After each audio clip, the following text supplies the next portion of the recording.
Hi guys, welcome to Amihan Tarot. Ito ay reading para sa all signs. So mag-i-start tayo kay Aries. Para sa napadaan sa akin channel, this is Amihan Tarot. Please subscribe, share, like, and comments na rin.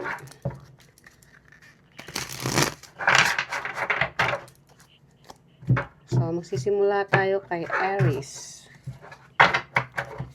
Aries, ito ang iyong overall energy, ang iyong person's energy. Oh. Parang magkaiba kayo ng energy ng iyong person. Ikaw is nag-o-offer ka ng love.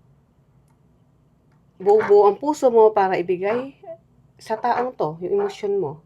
Kung sino man ito sa buhay mo, which is yung person mo nga.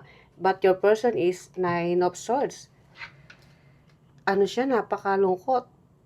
Feeling down. Stress na stress, hindi ko alam kung saan. I don't think sa'yo kasi ikaw is napaka-romantic mo. Full of emotion para sa person na ito. So now we'll see. Clarification. Eight of Cups, the Queen of Cups, and the Two of Pentacles. Oh, kaya pala. Dahil itong taong to is, yes, gusto ka niya, pero hindi lang ikaw ang kadil niya sa buhay niya. So, pinagpipilian niya ikaw at may isang tao pa. Kaya naguguluhan siya, which is nagkukos sa kanya ng sadness. Pwedeng pagdating sa emotion, gusto ka niya, pero yung love, doon siya medyo nako-confuse. Nako-confuse siya kung kanino niya ibibigay talaga yung pagmamahal niya ng buong buo sa iyo at sa isang tao. Which is kadil din niya. Oh, so, yeah, medyo nakakalungkot dahil kung ikaw, yung intention is pure, but itong taong to is hindi ko sinasabi na niloloko kanya, pero para siyang naiipit sa dalawang bato na nag-uumpugang dalawang bato. At siya to, si Queen of Cups. Maybe ang person na kadil mo is a water sign. Cancer, Scorpio, or Pisces. Kaya punong-puno to ng lungkot. Hindi niya alam kung sinong pipiliin niyo sa inyong dalawa. Okay, Aries. Now, let's go to Taurus.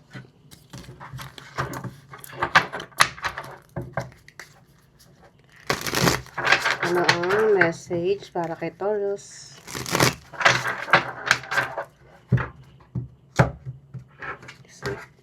Okay. Taurus, ang iyong overall energy or ang iyong energy is Four of Swords. Yung person mo is King of Swords. Hindi ko alam kung meron bang tampuhan na nangyayari dahil ikaw ay parang gusto mo munang dumistansya. Parang hinihingi mo sa taong to na gusto mo ng space para makapag-isip at makapag-desisyon. Pero nag-heal ka parang healing. Yung parang hayaan mo muna ako dito. Maybe masama ang loob mo. Ang iyong person, King of Swords. Itong taong to is, siya yung taong very, very straightforward pag nagsalita. Ang gusto niya, siya yung lagi nasusunod. Parang napaka-bossy. So, siguro, pag nasa mood ka at ganun yung attitude niyan, napagbibigyan mo. Pero, may time na parang naiisip mo na sobra na. So, nagkukos sa'yo ng sadness na sa tingin mo, ngayon gusto mo na ng space. So, let's clarify. The High Priestess, the Star, and the Three of Pentacles. So, para sa'yo kasi, gusto mo, ang dalawang tao, pag nagmamahalan is, may bigayan, may tulungan.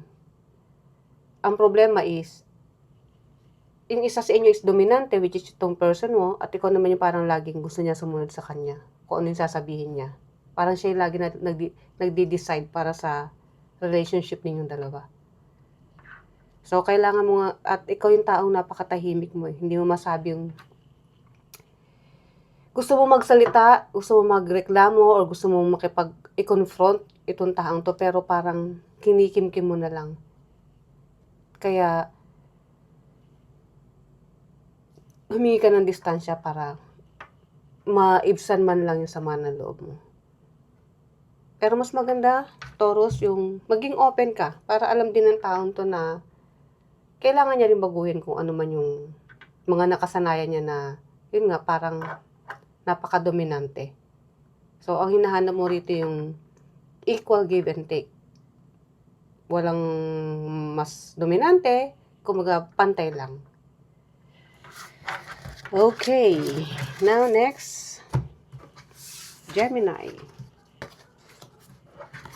Ano naman ang kay Gemini? Ang iyong energy. 6 of Wands. Wow. Napaka-successful ng iyong energy. Napaka-saya ang iyong person. 5 of Pentacles. Uy. Ikaw, ang energy mo is napakasaya. Siguro sa trabaho mo na-promote ka or may sineselebrate ka. Maaaring may na-achieve ka. Sabi ko nga, maaan sa trabaho. O meron kang sigurong in-applyan, nakapasa ka, or may mga examinations kang ginawa, and then nakapasa ka, eto ngayon, nagsiselebrate ka. Kumbaga, marami nagdidiwang para sa'yo. While your person is feeling nito na pag-iwanan. Hindi ko alam kung yung ego niya ba is, while successful ka, siya naman parang nadadown. Hindi ko alam kung bakit, pero may ganun eh. Siguro, hindi ko alam kung sa inyong dalawa, pero nakita ko na yung ego ang nangingibabaw dito, or kailangan ka niya ngayon, pero ikaw busy ka sa ibang bagay. Which is priority mo siguro is yung career, yung success mo na tinatamasa mo ngayon, dahil meron ditong pag-angat. Pwedeng na-promote ka sa trabaho. So, syempre, sa ngayon, busy ka. Itong person mo, parang gusto niya ng kalinga. Maybe may pinagdadaanan siya, pero hindi mo siya madamayan sa ngayon. Okay, let's clarify. The Chariot, Queen of Wands, and the Death card. Oh. Queen of Wands, ikaw yan eh. Dahil sa galing mo, sa husay mo, na meron ka success. Dahil sa, yun nga, kung ano yung gusto mo, kung ano yung pangarap mo, sinusunod mo. Para sa'yo yun yung beginning. At kung ano yung landas na gusto mong tahakin, doon ka muna. Ayaw mo nang maistorbo. So that's why itong person mo is, kahit na gusto ka niya na makasama sa ngayon, parang sa iyo is, medyo abala ka. Dahil ang iyong priority is ang iyong career growth. So, just so you know, itong person mo is naghahanap ng iyong paglinga or ng iyong energy, ng iyong lambing. Okay, next, Cancer.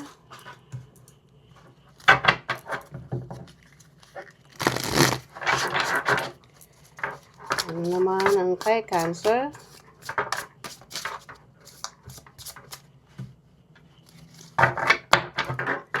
Ang iyong energy, Cancer, is 4 of Swords. Ang iyong person, 5 of Cups. Healing. Nasa time ka ngayon ng pag-heal. Tingin ko is, ka ngayon? Heartbroken. And then, ang iyong person is, kung ano man yung nagawa niya o pinag-awayan nyo, nandito siya ngayon sa part ng buhay niya na pinagsisisihan niya kung ano yung ginawa niya. Dahil kung ikaw malungkot, naghihil, siya is nalulungkot, nangihinayang, or nagsisisi siya dahil siya yung may nagawa sa'yo. So ngayon, parehas na hindi maganda yung energy nyo. Hindi ko alam kung anong pinag-awayan niyo, pero pinagsisisihan niya kung ano man yun. At ikaw, parang ayaw mo muna makipag-usap sa kanya. Gusto mo na ng space. So, let's clarify. King of Cups, Two of Pentacles, and the Queen of Cups. See? King and Queen. Parehas kayo. Kayo to. Na nagkakaroon ng conflict. Maaaring ang energy nyo is yung isa busy sa ibang bagay at ikaw naman busy rin sa ibang. Kumbaga may kanya-kanya kayong trabaho. Yung mga priorities nyo nag-iiba. So, maaaring nagkaroon ng conflict dahil wala na kayong time sa isa't isa. And then, nung nag-usap kayo, imbis na mag-ayos, yung isa sumabog. Sumabog sa galit or what? Hindi ko alam. Pero, yung isa nasaktan dahil sa may salita rito eh. May salita rito na nakasakit sa ewan ko kung sino sa inyo. Pero ang nakikita kong naghihil o nasaktan dito is ikaw. Okay. So, pwede naman yan mapag-usapan. Kung hindi naman ganun kalalim ang problema, mapag-uusapan nyo. So, Leo, kung ano susunod.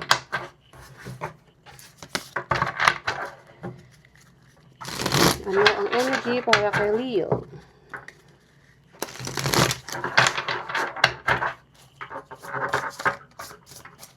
Leo, ang iyong energy. Wow, Nine of Cups. Ang iyong person, Six of Cups. Parehas kayo, balanse. Kung ikaw kumbaga meron kang natupad na pangarap na ngayon ini-enjoy mo. Pwedeng na-promote ka sa trabaho or pwedeng meron kang na-achieve na project na dati mo pang ginagawa. At para sa'yo, isang malaking achievement yan, success. So, yung tuwa mo is talagang abot-abot hanggang langit. And then, ang iyong person, Six of Pentacles. Balance or opposite. Pwedeng nangangailangan naman siya or hindi ganun ka-stable ang kanyang kaperahan. So, kung ikaw, sobra-sobra, yung mga pinaghirapan mo, halos sabay-sabay na dumarating kung ano yung rewards na natatanggap mo. While ang person mo is parang siya is nangangailangan sa ngayon. Okay. Pero minsan kasi ang Six of Pentacles is ganun din, may balance. Pwedeng ikaw yung nagbibigay or pwedeng ikaw yung binibigyan. Okay. Seven of Cups, Page of Pentacles, and Four of Pentacles. So, tama. Kasi yung mga choices niya sa buhay na inumpisahan niya is hindi gaanong nag-succeed. Hindi katulad mo na tagumpay.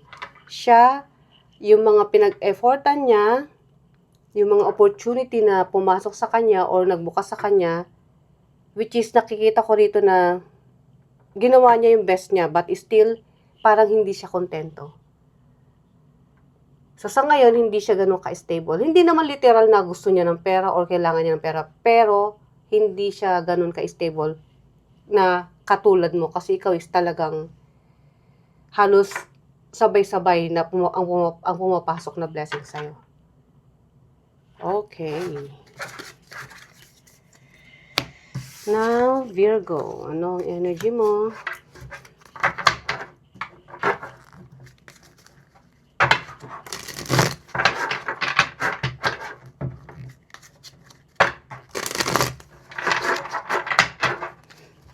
Virgo. Ang iyong energy. Ace of Cups.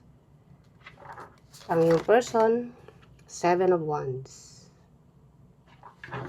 Kung ikaw napaka-open mo, ando din yung emotion, pagkikare, lahat.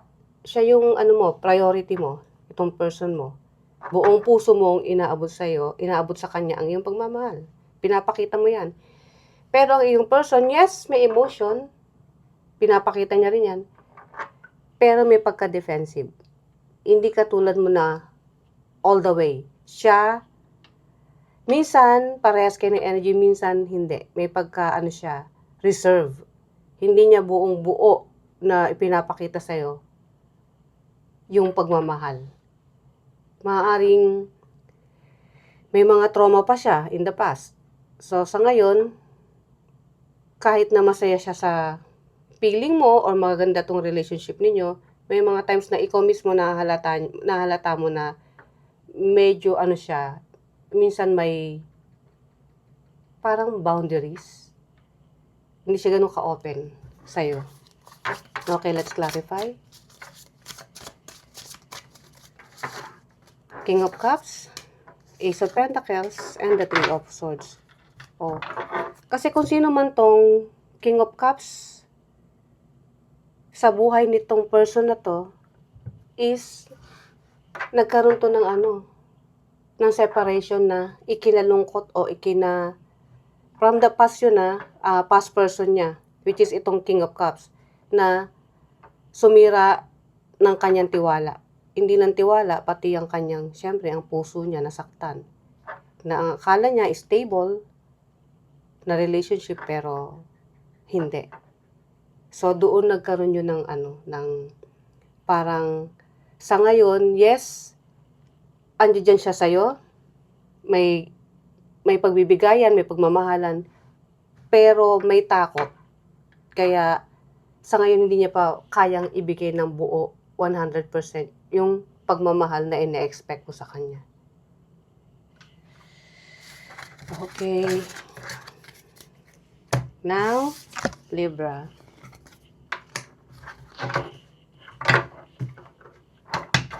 Ano naman ang energy para kay Libra at sa kanyang person?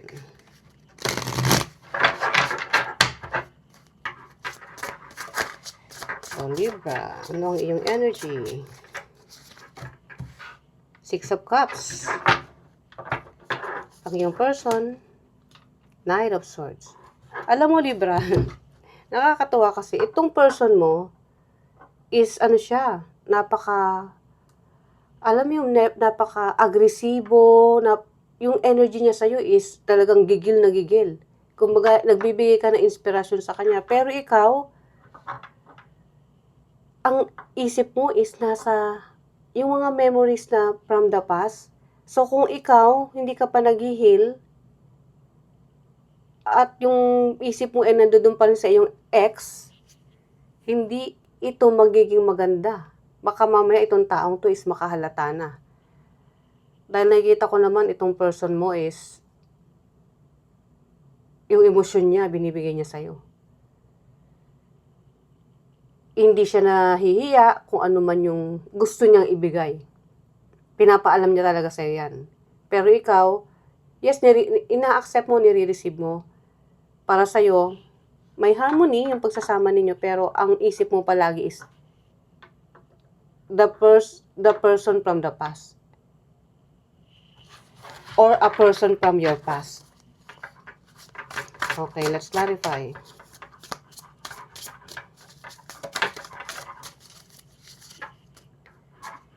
Seven of Pentacles in reverse, Six of Wands, and the Justice card. Okay. Hindi na kita nakikitang hinihintay mo pa to, kung sino man tong iyong past. Pero still, naiisip mo pa rin siya. Kasi, ito yung relasyon, I'm talking about your past na talagang akala mo siya na, dahil napaka-stable. Lahat. Love, equal give and take, yung emotion, when it comes to material things, bigayan. Pero, dumating yung pagkakataon or punto na nagdesisyon ka at ikinat kung sino man yung person na yun. Kasi, maaaring meron kayong hindi pinagkasunduan na humantong sa away. At dahil doon, nagdesisyon ka na magkanya-kanya kayo ng buhay. That's why itong taon to na current person mo, ang iyong person, this time or current situation, kahit na nag-e-effort yan, hindi mo masyado nakikita. Hindi ka nga umaasa na magbabalikan pa kayo ng iyong past person, pero still, yung iyong memory from the past is andyan pa rin. Memories. Okay, so kailangan mong i-heal yan. Kasi itong taon to is nakikita kong determinado na ipakita sa'yo yung kanyang emotion. Okay.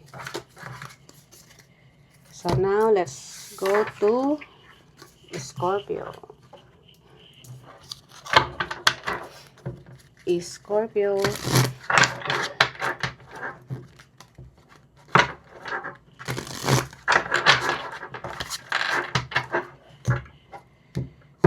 Ano ang message para kay Scorpio? Ang iyong energy. Ang iyong energy, Scorpio, King of Swords. Ang iyong person, the Magician. Ewan ko kung bakit ang ano ng isip mo, Scorpio. Meron ka pinagdidesisyonan eh. Kung itutuloy mo pa ba or hindi. Or gusto mong kausapin tong taong to, meron kang gustong liwanagin. Gusto mong maging clear. I don't know what, pero hindi ko pa nakaklarify. Pero ando dun yung may mga plano ka na. Or hinahanda mo na yung desisyon mo. And then, ang yung person, the Magician. Itong taong to, gusto niya i-manifest ang sitwasyon na magkaroon kayo ng magandang relationship at the same time, hindi niya alam kung totoo yung nararamdaman niya.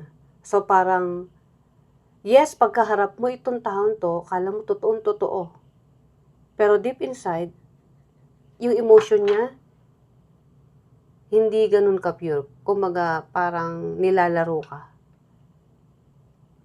Pero gusto niya magkaroon ng magandang relasyon. Ewan ko bakit ganun yung nakikita ko rito. Gusto niya ng relationship na maganda, pero yung puso niya, sinasabi niya gusto ko niya. At the same time, yung mismong emosyon niya, hindi pa ganun ka-ready. Okay, kaya nga nagdeduda ka eh. Meron kang rito. Malakas yung pakiramdam mo eh, Scorpio. Alam mo kung may off, alam mo kung ano yung nangyayari. Kung niloloko ka lang ba o parang good time ka lang. Temperance, the Death card, and the Six of Pentacles. Kailangan mo na, ngayon nasa stage ka ng Scorpio eh, naguguluhan ka, nalilito ka sa ipinapakita ng taong to na yes, gusto ka niya, pero deep inside, alam mo na hindi siya ganun ka totoo sa sarili. So, may gulo, pero nagpaplano ka na. Dahil gusto mo, kung talagang hindi pure ang pagmamahal na marireceive mo sa kanya o ini-expect mo, maaaring ikaw na mismo ang mag-decide na, okay, kung wala rin lang dito yung totoo, o hindi ka rin lang totoo sa akin, mas maganda pang hanapin ko yung isang relasyon na makikita kong balance ang buhay ko. Kasi hindi ka mabalanse eh. So, tapusin mo na raw yan. Kung hindi maganda ang nakikita mo sa relasyon na meron kayo ng taon to, ikaw ang kailangan tumapos niyan para magkaroon ka ng new beginning sa isang relasyon na may balance, may harmony, may equal give and take. At kung ito ay wala, then magdidesisyon ka na, i-cut na tong taon to.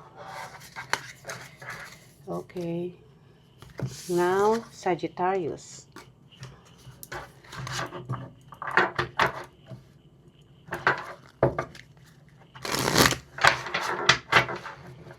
Anong energy ni Sagittarius sa kanyang person?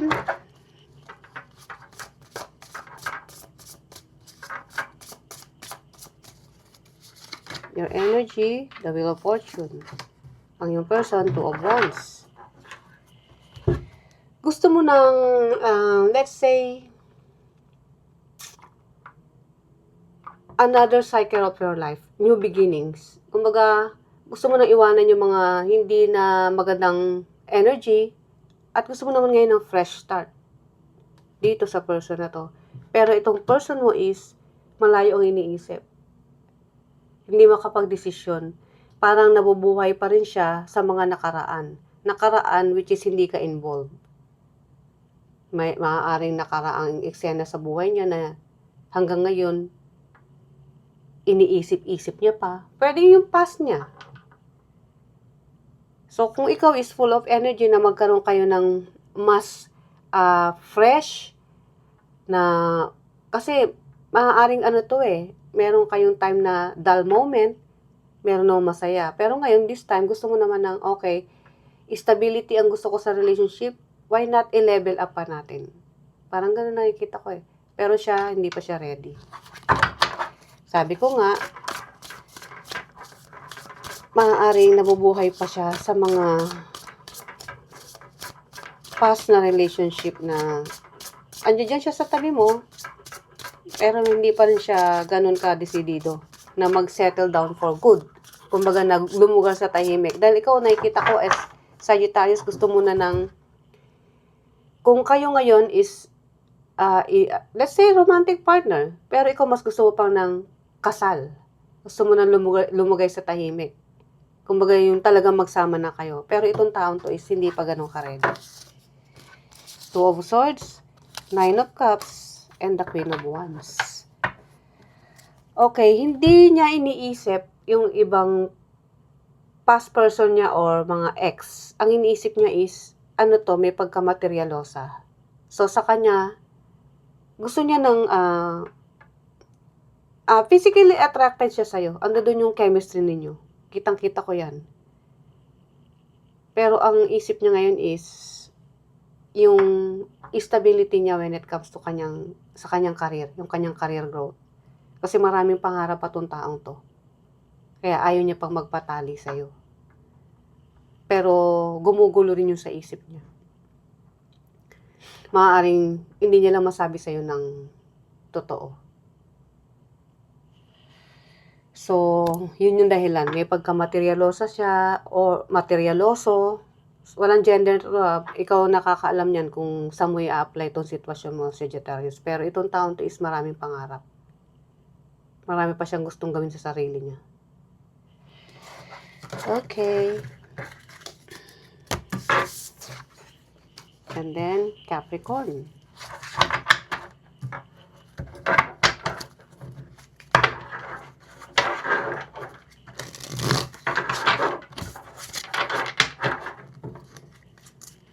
Ano ang energy ni Capricorn at ng kanyang person?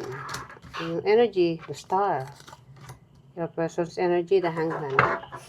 Puno-puno ka ng pangarap para sa inyo nitong person mo, Capricorn. Maybe gusto mo nang lumugar sa tahimik.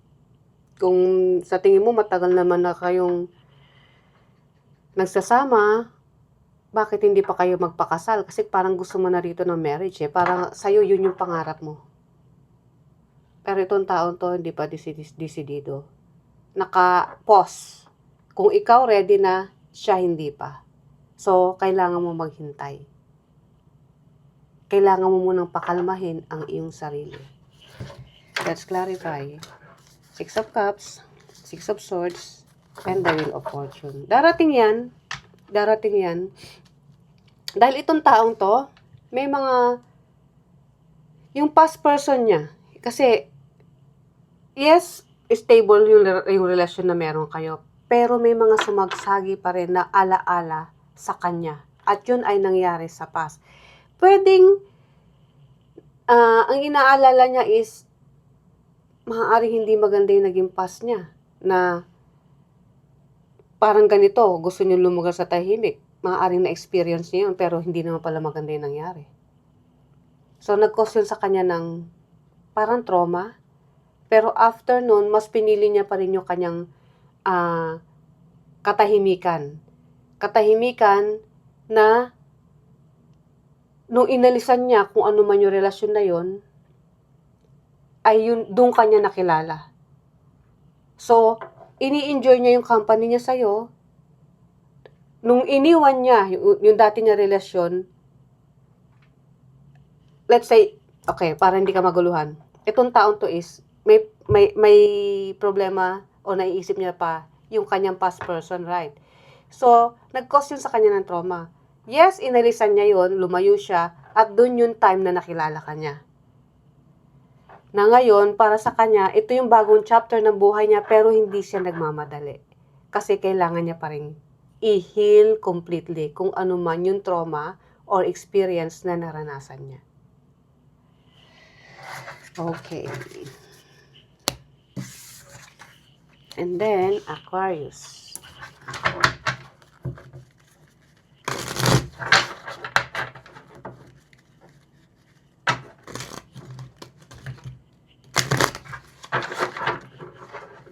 Oops, ang laki ng bara. Ano ang energy para kay Aquarius? Judgment. The Judgment card. Ang yung person, the Tower. Wow.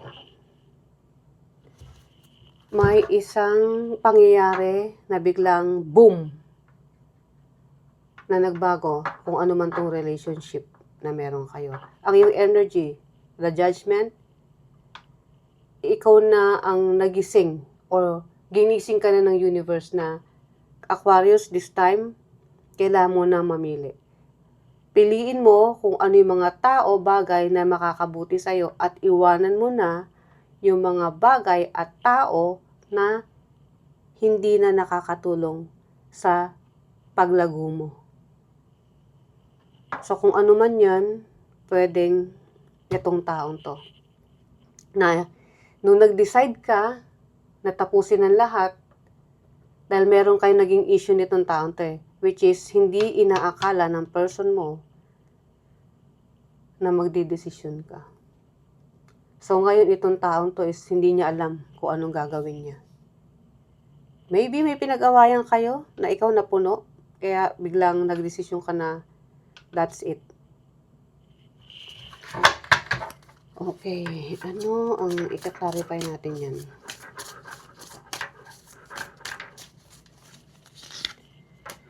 Page of Wands, Eight of Cups, and the Queen of Swords. Dahil itong person mo, nahuli mo na nakikipag-flirt sa iba.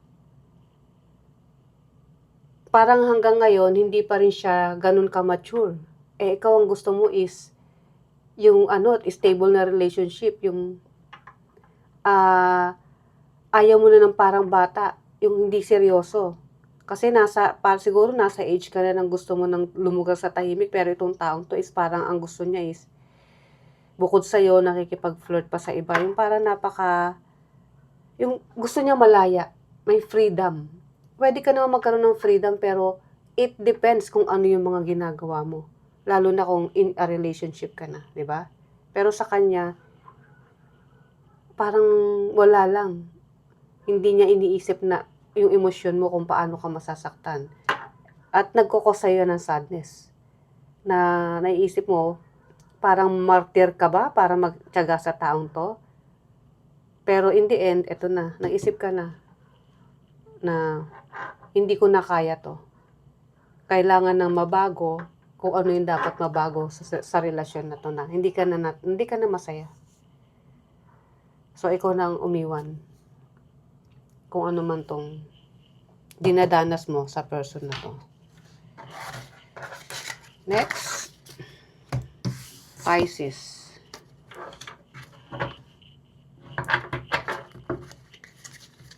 Ito na ang last, Pisces.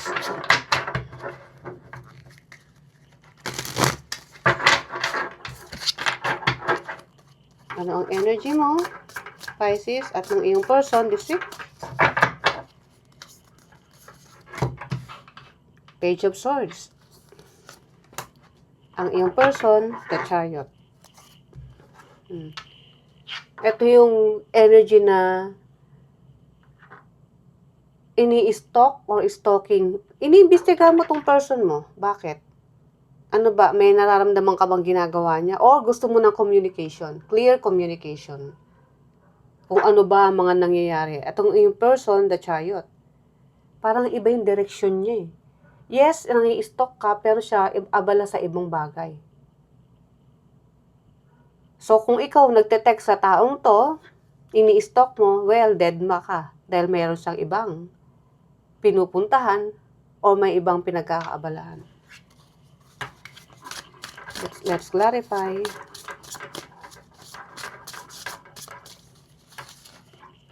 Five of Wands, Three of Swords, and the Four of Swords. Okay. Kung ano man yung ginagawa niya, maaaring kutob mo is tama. Dahil itong taong to is may ginagawang hindi maganda. Na nagkukos sa'yo ng heart pain, sama ng loob.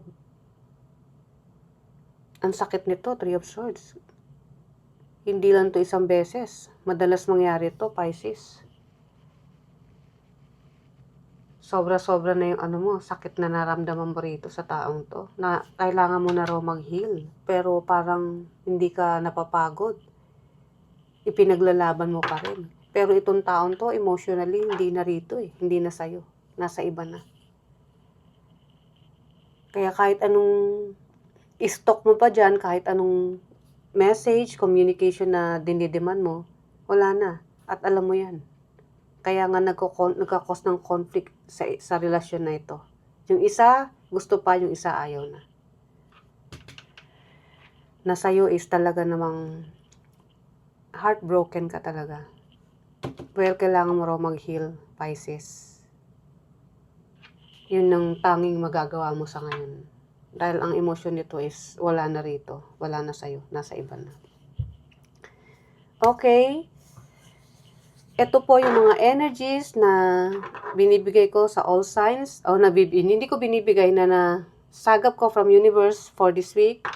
So, I hope nagustuhan nyo. See you again sa mga susunod pang reading. Bye!